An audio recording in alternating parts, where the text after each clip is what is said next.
to Tuesday Newsday, your number one resource for the entire week's worth of VR news. This week we have a few Quest 2 updates and possibly some new VR hardware from Meta. And if you thought Facebook was the only VR related company to change its name, launch cheap VR hardware, and commit itself to the metaverse, well, you'd be dead wrong. Competition globally is about to heat up and fast. And market analysis shows some really interesting projected growth trends for VR that you may want to keep an eye on. That and so much more. This is actually a really fun one. So let's just get right into the news. Let's start this one off with some very fun talk about the growth of the VR industry and the metaverse. A recent market analysis of the XR industry showed that VR is projected to really skyrocket in growth, and quicker than we thought. With an estimated 11 million VR headsets sold in 2021 entirely, largely comprised of the Quest 2, which was estimated to sell around 10 million units since its launch in late 2020. That 11 million number for 2021 is about a 50% increase from 2020. However, CCS Insight forecasts that by 2025, which is shockingly only 3 years away, that number could balloon to 71 million XR devices being sold yearly. Actually, an even more optimistic forecast than previous predictions, valuing the manufacturing segment of the XR industry at over $22 billion. The optimistic growth largely being attributed to Meta and the Metaverse announcement.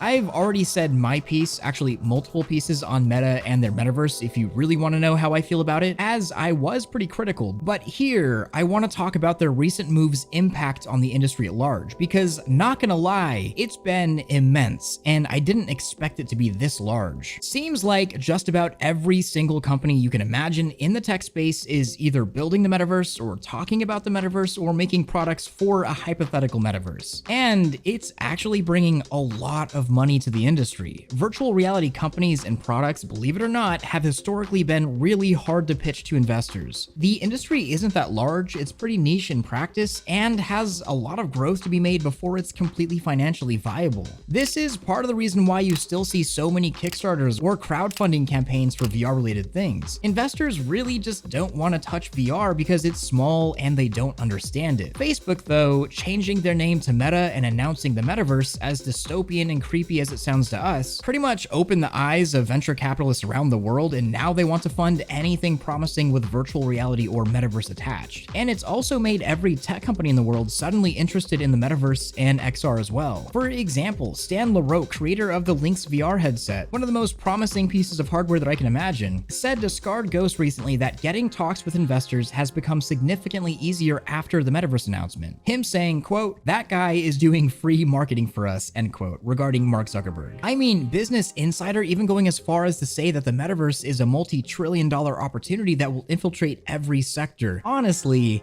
I don't blame every company announcing their Metaverse after taglines like that. But beyond these impacts, there's something really interesting regarding the Metaverse name. All of these dozens, maybe even hundreds of companies jumping on the Metaverse bandwagon has sort of devalued the name or ownership that Meta has over the so-called Metaverse, kind of muddying the waters and equalizing everything. And I think I kinda know why. To these businesses, if the Metaverse is such a great business opportunity, they don't want Meta owning it either any more than the standard consumer would. And it's kind of spurred an interesting competition globally. And while it has legitimized a lot of VR and metaversal stuff, it's also made the name Meta feel kind of silly, rather floating in a sea of other metaverse contenders. And speaking of global metaverse contenders, before we get into the Quest 2 updates and news regarding Quest A and possible new hardware, I've got a very interesting news story to cover. And I have a feeling this story, their hardware, and this company will become far more relevant in the near future for VR in general. So you may just want to listen up. I will also say that concrete information on this is kind of hard to come by. All of this information is translated from China-based websites, but this is still really relevant. And it's about VR adoption globally, not just here in the West, which we see. VR is likely about to have a whole revolution and explode in China more than it already has, and possibly be a way bigger market than in the West right now. Facebook is not the the only ones in the world shelling out billions to create the metaverse, and what just happened with Facebook and Meta has dittoed itself in China almost exactly to the point that it's weird. A while ago, I talked about iQIYI, a Chinese company who is more or less known as the Netflix of China. But contrary to Netflix, iQIYI is really big in the Chinese VR space, releasing multiple VR headsets including the Kaiju 3 or Adventure 3, which is more or less a Quest 2. And the names are even hilariously similar, Adventure and Quest. I mean, come on. Same resolution, similar controllers, a bunch of similar games licensed to be on their store, a similar UI, standalone Snapdragon XR2, but it is China only and costs an equivalent of $500. However, just a couple days ago, a press conference by iQIYI laid out their future plans for the VR space, and this is about to sound remarkably familiar, almost scarily familiar. In this press conference, iQIYI talked about the metaverse, specifically talking about its core values and what the metaverse really is, saying it allows users to freely shuttle between dreams and reality, rebirth in dreams, and start a second life. And that their first goal for the metaverse is to create dreams for users and help realize their dreams in real life.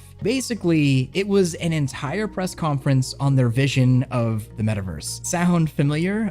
Meta Connect 21? Maybe just a little less barbecue sauce here. But that wasn't all. The company also announced they will be changing their name to better reflect their dedication to building the metaverse. And the new name for iQIYI Intelligence? Dream Bloom. A move to distance themselves from purely a streaming and multimedia service to a metaverse and dream realization company. See what I mean here?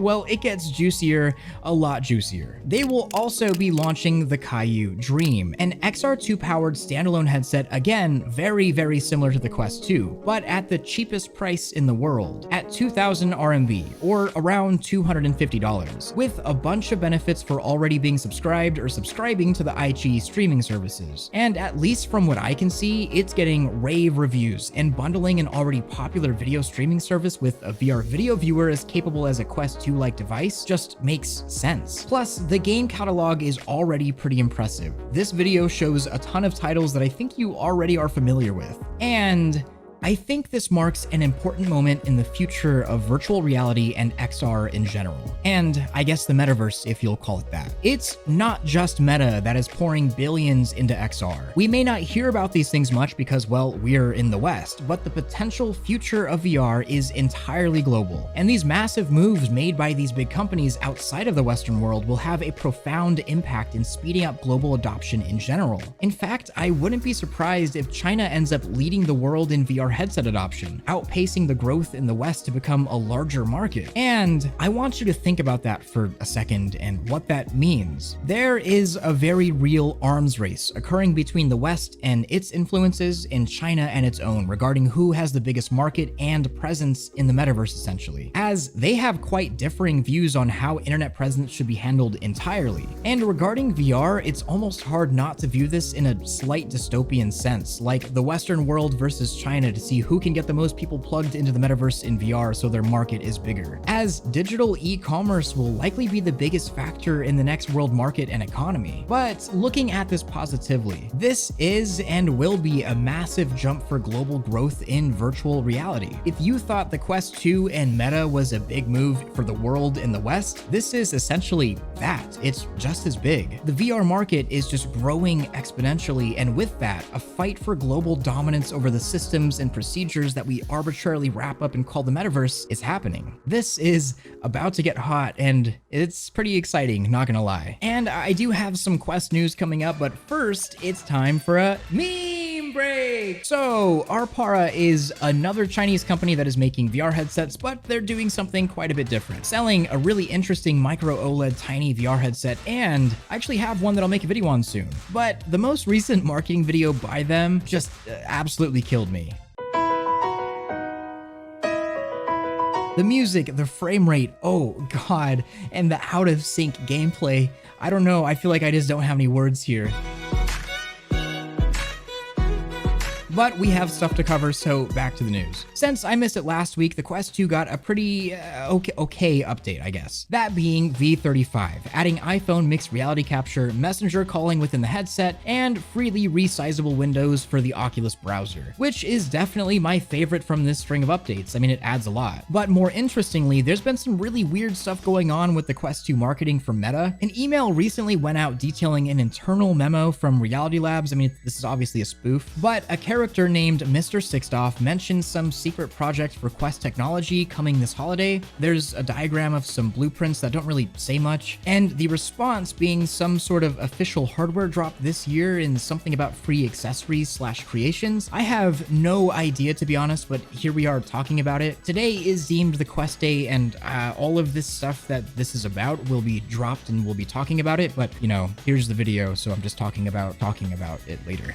But we can expect some new Quest related stuff to drop sometime today. Don't know what it's going to be, but it should be interesting. So a couple weeks ago, rumor had it that Valve was more or less becoming uninterested in VR hardware and software, that Half-Life Alyx didn't quite have the splash that they'd hoped for, and that the teams responsible for the Index and Alyx were splintering. And it seems that this could not be further from the truth after a public talk with Valve's co-founder Gabe Newell at a New Zealand high school of all places. In this conversation, Gabe Newell talks about the future of virtual reality and XR in general, as well as Valve's involvement, which if you thought Valve was getting cold feet after Meta and the Quest 2, you once again would be dead wrong. Gabe Newell's open views about virtual reality and the future importance of VR in Valve's involvement have me more excited than ever. Talking about what Half-Life Alyx meant to Valve and VR at the time, and the massive importance that BCIs or brain-computer interfaces will have for our world and for VR, here's a couple awesome quotes. Half-Life Alyx was sort of our best statement on what we think the opportunities are, and I think that encapsulates our current best thinking on that. It also informs the decisions we're making on the next generation of headsets we're developing, and I think brain-computer interfaces are going to be incredibly disruptive, one of the more disruptive technology transitions we're going to go through. So I think it's super valuable. We're making big investments in new headsets and games for those application categories, but also looking further down the road and saying, what's that evolve into? End quote. Basically, Valve is not done yet. Newell has said many times that he believes very strongly that XR and brain-computer interfaces are going to be the future of everything, calling the technology an extinction level event for every entertainment form that isn't utilizing XR in some shape. Even saying, quote, in the brain-computer stuff, we're way closer to the Matrix than people realize, end quote. These sorts of conversations show that Valve truly believes that VR and BCI technology will be the next big societal tech and media disruptor, likely to change the way everything is done. And they know the market predictions just as well as anybody else does. While Mark Zuckerberg and Gabe Newell may not see eye to eye on many things, they both openly believe and state that AR and VR truly are the next computing platforms, and Valve is still heavily investing in VR hardware and software. Oh, so I found this Vario XR3 masking tool video to be really interesting. It allows you to mask out things in virtual reality and replace them with reality objects. Really interesting, and I have an XR3 here, so